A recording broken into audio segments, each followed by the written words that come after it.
May 28, 1980, Anaheim, California.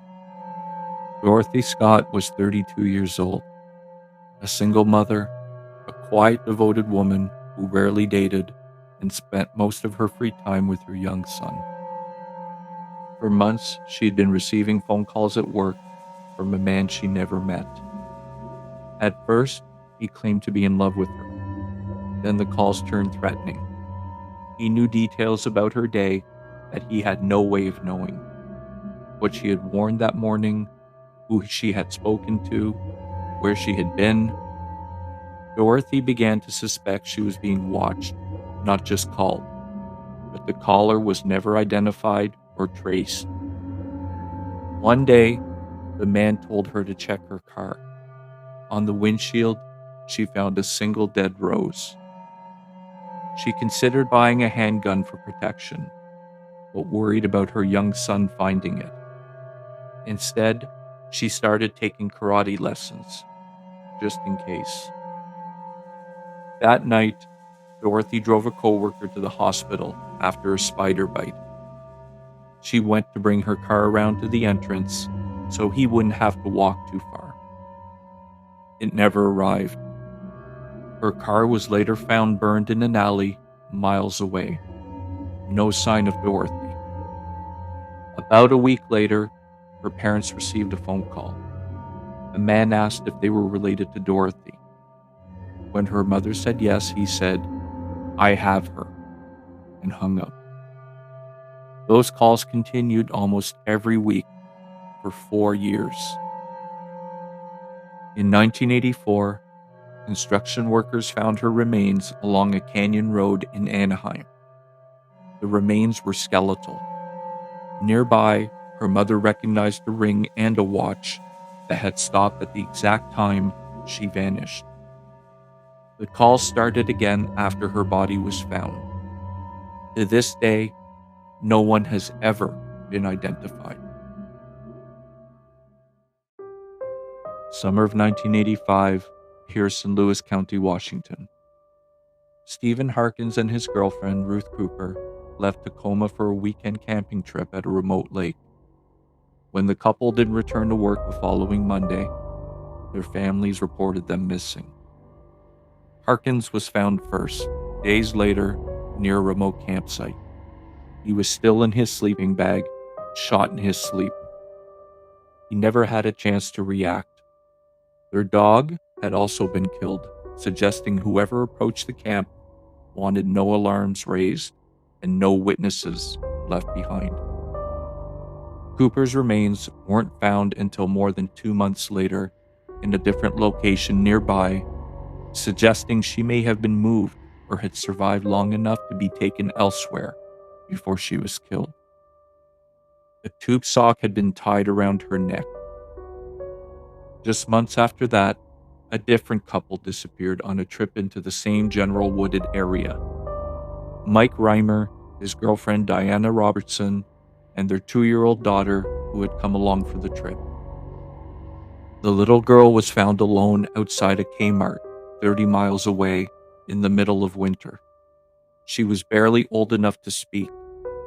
The only thing she told searchers was, "Mommy was in the trees." Diana's body wasn't found for months.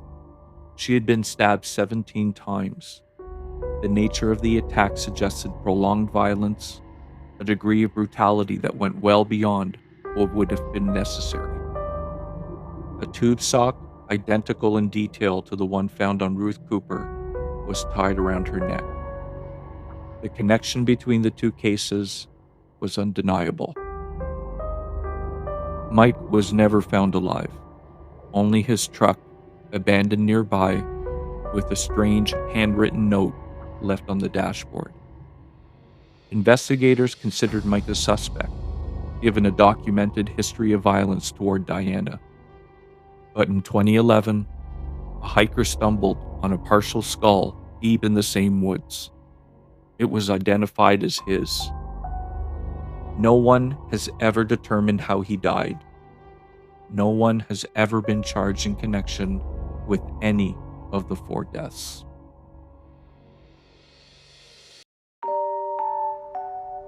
September 1982, Chicago, Illinois.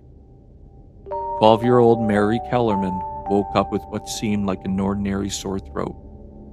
Her parents gave her a single Tylenol capsule from a bottle in the medicine cabinet. She was dead within hours. That same day, across the city, a young man named Adam Janis took Tylenol for chest pain and died almost as quickly. Devastated and unaware of any danger, his own brother and sister-in-law gathered at his home and, in their grief, took capsules from that very same bottle to ease their own headaches. They died too, in the same house, on the same day. 3 members of one family killed by the same bottle of medicine, within hours of each other. Over the following days, 3 more people died the same way, in different parts of the Chicago area, with no apparent connection to one another beyond the medicine cabinet. Mary Reiner, Mary McFarland, Paula Prince. Each of them had simply reached for something they trusted. 7 dead in just a matter of days, all linked to one thing: extra-strength Tylenol. Investigators eventually discovered the capsules had been laced with potassium cyanide. Someone had purchased bottles directly off store shelves, opened them, removed the original capsules, replaced the medicine inside with poison, carefully resealed the packaging, and returned the bottles to different stores across the Chicago area, then walked away. The sophistication of the method suggested planning and patience. The country went into a panic almost overnight. Tylenol vanished from every shelf in America within days, and the case directly led to the tamper-proof packaging now required by law on virtually every product in every pharmacy in the country. A man named James Lewis was later convicted of attempting to extort $1 million from Johnson & Johnson in connection with the case, but he was never charged with the poisonings themselves. He died in 2023. No one has ever been charged with the killing of those 7 people. June 4th, 1980, Los Angeles, California. Charles Miller was a saxophonist and a founding member of the funk band War, a group that had defined an entire sound throughout the 1970s. His saxophone work was central to the band's identity, woven through songs that sold millions of records worldwide. That night, Miller was near his home in Los Angeles when he encountered someone investigators believe intended to rob him. What should have been a routine street crime, the kind that ended badly but quickly, instead turned fatal. He was attacked and sustained serious injuries.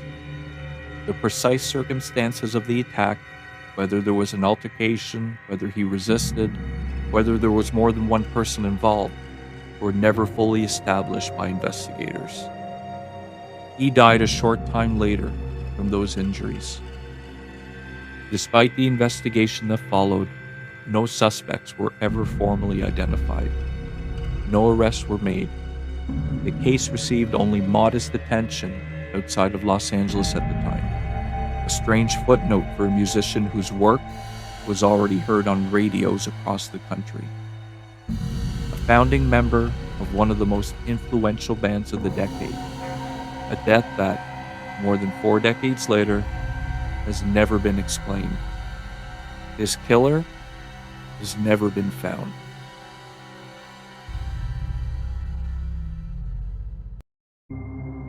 September 28, 1981, Portsmouth, New Hampshire. Laura Kempton was 23 years old. She had spent the evening out with a friend, an ordinary night by every account, before returning home alone to her apartment in the early hours of the morning. She never made it out of that apartment again. Her body was discovered early the next morning by someone who came to check on her. The scene inside the apartment showed clear signs of a struggle. The autopsy determined she had suffered massive trauma to the left side of her head, the result of a targeted, violent attack. There was nothing to suggest robbery. This was not a random crime of opportunity. Someone had entered her apartment that night with intent. Investigators recovered male DNA from the scene almost immediately. From the struggle from a cigarette butt left behind, from multiple surfaces inside the apartment. But in 1981, there was no technology in existence that could match that sample to anyone. For decades, the case sat unsolved. Detectives pursued hundreds of leads and dozens of suspects over the years. None of them ever led anywhere conclusive. The DNA sat in evidence storage, waiting. In 2021, investigators decided to try something new. Whole genome sequencing, paired with forensic genetic genealogy, a technique that had only recently become viable for cases this old. By the following year, the DNA profile recovered from the scene had matched two relatives in a public genealogy database. That match led investigators to a man named Ronnie James Lee, a former U.S. Army soldier who had served until 1981, the very same year Laura was killed. His service records placed him in the region at the relevant time. His profile fit what investigators had long believed about the person responsible. His DNA was compared against multiple samples recovered from her apartment that night, including the cigarette butt left behind at the scene. Every sample matched. In 2023, more than 4 decades after Laura Kepton's murder, authorities publicly identified her killer for the first time. It took 42 years, but her name was never forgotten by the department that never stopped looking.